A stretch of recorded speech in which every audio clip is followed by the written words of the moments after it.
우리가 물질 만능주의 하면은 돈만 쫓아가고 사람을 전혀 생각하지 않는 정말로 죽기 직전의 극단의 사람만 생각을 하지만 실제로 가만히 뒤집어 보고 있으면은 우리 생활 속에서 모든 것들이 내가 더 많이 베풀고 내가 돈을 더 많이 쓰면 내가 더 많이 뭔가를 이득을 얻겠지라는 이 계산적인 물질 만능주의가 항상 온 사회에 우리가 생활하는 모든 것에 이렇게 서려 있습니다.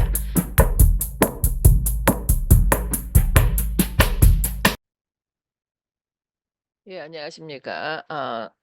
크리스찬 국제무당 케이트 희영입니다. 오늘은 죄송합니다. 제가 오늘 목소리가 되게 잠겼지요. 그게 이제 여기 알러지가 이제 시작이래 가지고 저희 식구와 제가 지금 다 목소리가 이렇게 잠겼어요.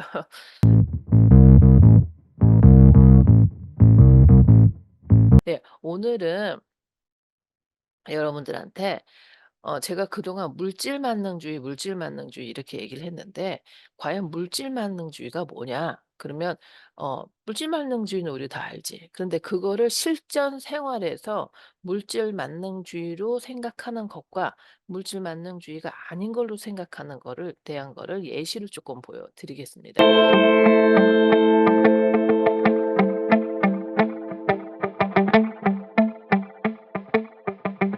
제가 크리스찬 무당이기 때문에 이제 요거를 제사라는 우리나라에서 하는 어떤 그 뭐 영적인 의식 그것 중에 가장 많이 일어나는 게 인제 제사잖아요. 그러면 제사를 지낼 때 물질 만능주의를 나도 모르게 기본으로 해서 하는 제사와 그 물질 만능주의가 아니라 진정한 본질적인 제사의 의미를 드리는 제사가 어떻게 다를 수 있는지를 말씀을 좀 한번 드려 보겠습니다.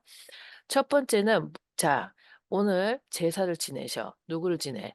내가 돌아가신 어머니, 돌아가신 아버지 또는 뭐 할아버지 뭐 이런 제사를 지낸다고 칩시다. 그러면 그렇게 하셨을 적에 예산을 10만 원이다 15만 원이다 뭐 이렇게 지었다고 하셔요. 뭐 예를 들어서 그 정도로 이제 내가 하면 별 내가 힘이 안 들어. 첫 번째는 예산은 딱 어떻게 지내시면 되냐면 내가 근데 사는 형편에 따라 달라요. 여러분들 되게 잘 사시고 여러분은 막 외제차 빵빵 끌고 다니시고 잘하시는데 어머니 아버지 예산은 진짜 무슨 호떡 사 먹는 것처럼 그렇게 하면 또 안 돼요. 이제 기본적으로 내 생활 수준에서 내가 지금 살고 있는 형편에서 내가 우리 어머니 아버지랑 한번 이렇게 좀 외식을 한번 한다. 또 맛있는 걸 한번 대접해 드린다. 요 개념을 딱 가지세요. 제살 맛있는 음식 한번 같이 모여서 밥을 이제 사 뭐 배달을 하든 아무튼 '외식한다.' 이렇게 생각을 하시고 하셨을 적에 물질 만능주의라고 했었을 때는 어떤 생각을 딱 하냐면 '아 우리 아버지 뭘 좀 더 해 드리자.' 계속 해 드리는 생각을 하는 거예요. 그러니까 내가 만약에 예산을 15만 원으로 정했어. 근데 내 생각에 그러는 거야. '아 이건 너무 적은 것 같아. 뭔가 더 많이 내가 뭔가 더 많이 해야지 우리 뭔가 제사에 이렇게 득이 되고 우리한테 더 좋고 우리 아버지가 더 좋아할 것 같아.' 뭐 예를 들면 어 이렇게 뭐 더 많이 얹혀 놓는 거예요. 그냥 뭐 그 굴비도 최고 좋은 걸로 갖다 놓고 뭐 갈비도 최고 좋은 걸로 갖다 놓고 그다음에 옛날에 그 전해 오는 제사의 전통 뭐 있잖아요. 뭐 북어 무슨 어쩌고 그걸 넣고 그 위에다 계속 쌓는 거예요. 그러니까 반찬 개수를 계속 늘리는 거. 그리고 내가 돈을 더 많이 쓰면 뭔가 내가 더 엄마한테 정성을 뭐 돌아가신 분들한테 제사를 지내는 그게 있는 거라는 개념. 자 요 개념을 똑같이 굿하고도 연결 지으세요. 그래서 굿에다가 내가 막 뭘 쓰고 뭐 아쟁을 부르고 그냥 상 차 저기 막 떡을 갖다가 밑에서부터 여기까지 막 쓸어 올리고 막 이렇게 해야 뭔가 내가 뭘 더 잘한 것 같고 정성을 더 한 것 같고 이런 마음이 드는 거. 이런 게 기본적으로는 물질 만능주의의 기본으로 해서 하신 거예요. 그러면은 "그거 아닌 거는 어떻게 하는 건데요?" 라고 물어보실 수가 있어요. 자 예산을 10만 원, 15만 원, 뭐 5만 원도 되고 이렇게 해요. 인제 그 정도로 해서 불편하지 않을 정도로 인제 이런 예산 안에서 우리의 엄마가 우리 그 예전에 인제 제사를 지내시는 당 그 본인네들이 우리 아버지도 되고 '어떤 음식을 좋아하시지?'라고 생각을 하는 거예요. 평소에 어떤 걸 즐겨 하셨고 평소에 뭐를 그렇게 좋아하셨지를 쪼끔만 생각해 보는 거예요. 나는 전혀 모르겠는데요. 나 우리 엄마 아빠가 뭘 좋아하는지 모르겠어요." 이렇게 생각하시는 분들이 놀랍게도 의외로 많으세요. 그러면 그때 좀 생각해 보는 거예요. '엄마가 치킨 좋아할래나? 엄마가 뭐 피자를 좋아하나? 아 뭐 어른들이 무슨 피자를 좋아해요." 이러실 것 같죠? 의외로 그렇지 않아요.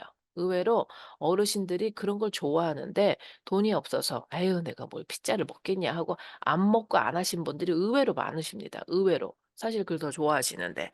그러니까 다 그런 건 아니시지만 그래서 좀 생각을 해 보는 거예요. '아 우리 아버지가 뭐를 좋아하실까?' 이렇게 쪼끔 생각을 해 보면 아버지는 지지분한 것보다 좀 이렇게 얼큰한 찌개에다가 요렇게 좀 독한 술 해서 드시는 걸 더 좋아하셨다." 이러시는 분이 있고 "아 우리 아버지는 가만 보니까 가끔씩 햄버거 드시러 가기도 하시고 가끔씩 그런 거 되게 좋아했는데 그럼 그걸 좀 한번 사다 드릴까?" 이렇게 해서 뭐 저기 뭐지 햄버거 가게에서 햄버거를 사다가 또 뭐 이렇게 맥주 같은 거 "우리 아버지 뭐 좋아하시지?" 그럼 고런 거를 몇 개 하는 거. 그러면 똑같은 10만 원 15만 원을 쓰는데 내 예산에서 훨씬 적어지고 그다음에 그거를 했었을 적에 '아이들도 먹을 수 있나?' 이렇게 생각해서 아이도 먹을 수 있고 그다음에 아이는 못 먹더라도 만약 얼큰한 찌개 같은 거면 그 우리 집 아빠 그러니까 내 남편도 먹을 수 있고 그렇게 먹을 수 있는 거잖아요. 그런 거를 하는 게 바로 찐제사라는 거예요 그거를. 제가 아시는 분 중에 한 분 옛날에 인제 저거 이제 저기 연을 다루셨던 분인데 제가 이분 엄마는 평생 제사를 너무 지낸 거예요. 옛날 인제 그 제사를 모시는 어머니셔서 큰집 장손의 며느리셔서. 그러니까 제사는 지긋지긋한 거예요. 시금치에 씨만 봐도 막 짜증이 나고 빈대떡 하면 짜증이 나는 거야. 그러니까 이분은 어떻게 하시냐 그러면 자기는 드라마를 보는데 뭐 와인잔이다 하면서 찰랑하는 그런 게 너무 신기하더라는 거야. 이제 시골 분이고 옛날 분이니까 그런 걸 접할 시기가 없으셨고 근데 드라마는 좋아하시니까 드라마를 많이 보신 거예요. 그러니까 그게 너무 신기하다는 거야. 그래서 '그런 거 한번 해 보면 좋겠다.' 이라는 게 마음이 있었는데 살아생전에 그런 걸 해본 적이 없으셔. 그러니까는 "나는 그 뭐 그런 게 좋다." 그래서 좋은 와인잔이란 거 엄마라고 하나 사 드리고 거기다가 그것도 한번 와인이든 뭐 포도주든 그런 거 두 개를 하나 와인이 있으면 뭐 포도주도 좀 하면 되지. 와인도 비싼 와인 필요 있을까요? 그 필요 없죠. 근데 와인도 많이 필요해? 필요도 없어. 조그만 거 해서 이렇게 해 드리고 "나는 그냥 예쁜 케이크 같은 거 먹고 싶어." 이런 얘기를 하시면 케이크 같은 거 이렇게 좀 드리고 그러죠.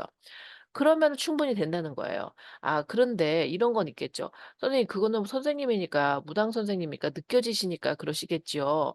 물론 그렇습니다. 저는 이제 무당이니까 그걸 느껴지니까 그렇게 하겠지만 저는 개인적으로 그런 생각은 해요. 자기 본가의 직계 가족 같은 경우 뭐 엄마 제사를 지낸다든지 아버지 제사를 지낸다든지 하다못해 먼저가 내 새끼의 제사를 지낸다든지 해서 직계로 나하고 연결된 사람들이 제사를 지냈을 적에는 무당처럼 뭐 이렇게 연가랑 통해서 그건 아니더라도 하루 정도 아니면 그 이틀날 정도 아니면은 그 일 주일 정도 인제 계획을 할 거 아니야. 언제 제사네 했을 때 한 달 전쯤에서부터 계속 생각을 하면 떠오른다고 저는 생각을 해요. 근데 그 생각을 했을 적에 옛날에 있던 제사의 그 틀에서는 좀 벗어나세요. 산 적이 있어야 되지 않아? 그래도 제사인데 뭐 이렇게 밥풀 과자라도 있어야 되지 않아?' 그런 생각을 벗으시고 그런 전통적인 그건 벗으시고 어떤 생각을 하냐면 '아 한 달 뒤에는 제사인데 우리 엄마가 어떤 음식 좋아하셨지? 우리 엄마가 평소에는 이게 잘 안 드셨지만 혹시라도 먹고 싶은 게 있지 않았을까?' 하고 한 달 정도 생각을 해 보시는 거예요. 그렇게 하시면 정말 생각이 납니다. 그냥 생각이 '어 아가야 엄마는 이거 먹고 싶다.' 이렇게 얘기는 안 하고 어떻게 얘기가 들으면 '요거 되게 관심 있는데 요거 한번 해 볼까?' 하면서 살살살살 생각이 들게 돼 있어요. 그러면 고럴 때 그렇게 간단하게 한 접시 뭐 애들하고 같이 이렇게 얘기를 하고 엄마가 이렇게 해서 제사에 그러면 제사 요렇게 했을 때 제사의 형식을 갖추나요? 뭐 절하고 절을 하시고 싶으시면 절을 하시고 저희 같은 경우는 절도 시키는 경우가 있고 우리 시댁 쪽으로는. 그리고 뭐 이쪽으로 쪽으로는 절이 힘들다 그러면 그냥 이렇게 묵례 정도 하시고 그런 거를 합니다. 아니 향도 당연히 향 같은 것도 요즘 향 좋은 거 많잖아요. 그러니까 그런 거 좋은 냄새 나는 걸로도 하셔도 되고 얼마든지 각 지방의 취향에 따라서 편안하게 하시면 돼요. 이제 그러면 뭐가 좋으냐면 그럴 경우에 집안에 가족에 아이들이 있거나 다른 친척들이 오셨을 적에 그분들도 생각을 하라고 해서 본인이 생각하는 걸 뭐 가져오실 수도 있어요. 손두부도 되실 수 있고 뭐 그다음에 그것도 되실 수 있잖아. 뭐지? 어 그 순두부 그런 것도 뭐 드실 수 있고 여러 가지 그 어떤 분은 비빔밥을 좋아하시니까 비빔밥을 해서 드셔도 되고 여러 종류가 있습니다. 그럴 적에는 진짜 제삿날이 무슨 날이 되겠어요? 잔칫날이 되죠. 그걸 더 좋아하죠. 이거는 산제사야 진짜. 그렇게 하시는 게 비용도 쓸데없는 거 절감하시고 그리고 정말로 나 이거 제사의 본연의 의미를 굉장히 충실하게 하시는 겁니다. 고렇게 하시는 게 바로 물질 만능주의와 그다음에 진정한 제사의 본질적인 거를 살리신 차이입니다.